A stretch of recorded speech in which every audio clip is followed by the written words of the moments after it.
गरेसर science academia गोदानै फैनाय फरायसा फरायसुलिफोरखौ लानानै बरायनाय आरो मान बावनाय हाबाफारि खुंफुंदों।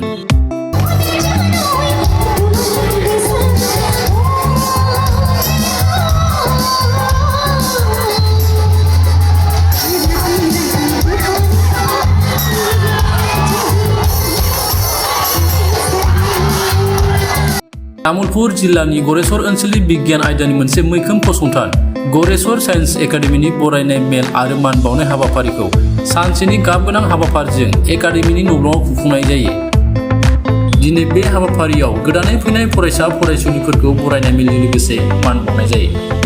बे हाबाफारिखौ एकाडेमि सामलाय आफादनि मासिगिरि सायखं बसुमतारिया बेखेवनानै होयो। थांनाय 2018 मायथाइयाव गायसनजानाय गरेसर साइन्स एकाडेमिया क'क्राझार, चिरां, तामुलपुर, उदालगुरि, धेमाजि, गहपुर बायदि गोबां जिल्लानि फरायसाफ्रा फरायबोगासिनो दङ।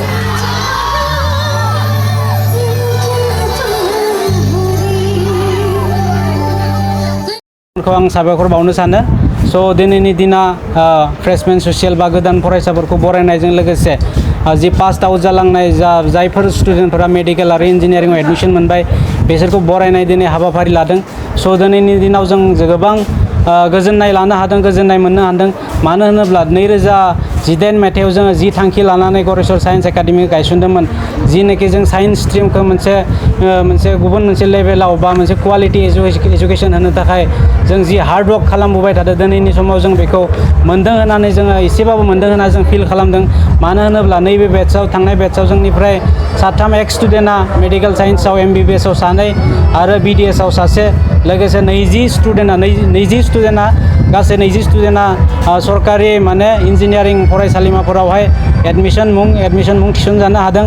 ओंखायनो जों नैबे समाव गोबां गोजोननाय मोनदों। जोङो लोगोसे नैबे समाव साइन्स एकाडेमियावहाय जोंनि जि एकाडेमिक कारिकुलाम बा सोलोंथाइजों लोगोसे जोङो इयुनावहाय थांनानै फिउचार प्रब्लेमाव माबायदि फेस खालामनांगौ, बोरै गावनि मेनार्सखौ डेभेलप खालामनांगौ, बोरै जों गावनि केरेक्टारखौ डेभेलप खालामनांगौ, फरायनायजों लोगोसे बेफोर गासैखौबो जों जेसेबां हायो हरखि सान खामानि मावगासिनो दङ। बेफोर मोजांनि थाखाय जेन गासै आसामिस, बर' गासै स्टुडेन्टआनो जेन मोजाङै मोजां बेनिफिट लानानै साफा सुबुं सम्पद महरै समाजाव गावखौ गायसननो हायो, बेखौनो जों आसा खालामनानै खामानि मावगासिनो दङ। नैबे समाव जों रिकुवेस्ट खालामो गासैबो गार्जेनफोरखौ, जोंखौ हेफाजाब खालाम। जोङो 100% होगोन, जोङो 100% खामानि मावगासिनो दङ। दिनै जेरैबायदि लोब फैनानै धेमाजिनिफ्राय लानानै लखिमपुर, क'क्राझार, बङाइगावनि स्टुडेन्ट दङ, थिग उनफोर समफोरावबो बेबायदिनो जेन फैबाय थानानै जोंनि थांखिखौ जाफुंहोनायाव मदद खालामो। जोंबो लोगोसे स्टुडेन्टआ गोजौ थाखोसिम सहैनायाव जोंबो एसे हेल्प खालामनो हायो, बेखौ मिजिंथिनानै जों खामानि मावगासिनो दङ। गोजोन्थों। दिप बर', आं आंनि हायार सेकेन्डारिखौ गरेसर साइन्स एकाडेमिनिफ्राय फरायनायमोन। बिनिफ्राय आं दा बोसोरसे कचिं लानानै निट आनजादखौ पास खालामनानै नलबारि मेडिकेल कलेजाव सिट मोननो हाबाय। दा बे सिट मोननायाव बे कलेजनि सारमोनहा जोबोद हेफाजाब होदोंमोन आरो जेमान कचिं लानायावबाबो बिसोरो हदाय खबर लाबाय थायोमोन, फरायनायफ्रा माबायदि जादों, सिलेबासफोरा जोबना जोबाखै, जोंखौ बे कलेजनिफ्राय बारग'लांबाबो नायबाय थायोमोन आरो सारमोनहा जेमान बारग'लांबाबो पात्ता लाबाय थानायमोन, खबर लाबाय थानायमोन, सिलेबासफोरखौ जोबना जोबाखै खबर लाबाय थानायमोन। बेनिफ्राय आरो दा काउन्सिलिं जानाय सिट मोननायफोरखौ गासैबो सारमोन खालामना जोबदों आरो दा जागायनायनिफ्राय जोबनायसिम दा सारमोन हेफाजाब होनाय रखम जाजोब्बाय। बेनि थाखायनो सारमोनखौ थेंकिउ होनाय जायो। आरो कलेजावबो फोरोंनायालाय 11-12आवबो मोजां फोरोंलांखायो, कनसेप्टफोराबो बर्डनि थाखाय फोरोंबाथाय इयाव एन्ट्रेन्सनि थाखाय जायो होनना सारमोनहा मिथिगौ आरो टाइमाबो थोआ। बेनि थाखायनो एसेबां खम हाद्राया आरो दा कलेजनिफ्राय डाइरेक्ट थांनानै।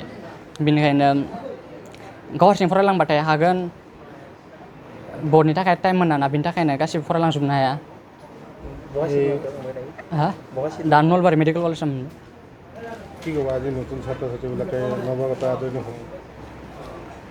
दा बिसोरबो हालांगोन, बिसोरो फरायलांबाय थाबानो जालांगोन बिसोरनियाबो। सारमोनहा दा गासैखौबो बुजायना हरजोबगोन आरो दा बिसोरो बारग'लांबाबो सारमोनहा बिसोरखौ खबर लाबाय थागोन आरो बिसोरनो माबा खालामनांगौ सारमोनहा खिथाजोबनो हागोन आरो। মই হায়াৰ ছেকেণ্ডাৰীটো गरेसर সায়েন্স একাডেমি পঢ়িছিলোঁ। তাৰপিছত ইয়াৰ পৰা পাছ হোৱাৰ পিছত মই কোচিং লৈ কিনে নিটত 528 মাৰ্কছ আনিছিলোঁ।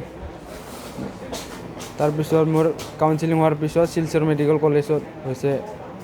ছাৰহঁতে মোক বহুত হেল্প কৰিছিল আৰু পঢ়ি থকা টাইমত যেতিয়া টেনশ্যন হওঁ, দুখ লাগি থাকোঁ, এবাৰ হ'ব না নহ'ব, তেতিয়া ছাৰহঁতক ক'লে ছাৰহঁতে মোক গাইডেন্স দিয়া আছিল মটিভেট কৰা আছিল মানে হৈ যাব জাষ্ট পঢ়ি যাই থাক নিজে নিজে হৈ যাব ছাৰহঁতে এনেকুৱাই মানে মটিভেট দি থকা আছিল আৰু আজি নৱাগত আদৰণি সভা আছে নতুন ছাত্ৰ ছাত্ৰীবিলাক কি ক'ব নতুন ছাত্ৰ ছাত্ৰীক মই এইটোৱে ক'ব বিচাৰোঁ যে মানে হাৰ্ড ৱৰ্ক কৰি থাকিলে মানে হৈয়ে যায় মানে হাৰ্ড ৱৰ্ক কৰিলেতো কেতিয়াও মানে ঠকা নিদিয়ে হাৰ্ড ৱৰ্ক কৰিলে মানে শ্বৰ্টকাট কৰিলে কিন্তু ঠকা দিব পাৰে মানে ছাৰহঁতৰ লগত মানে টেনশ্যন হ'লে কবি কেনেকুৱা পঢ়িব লাগে নিজে হৈ যাব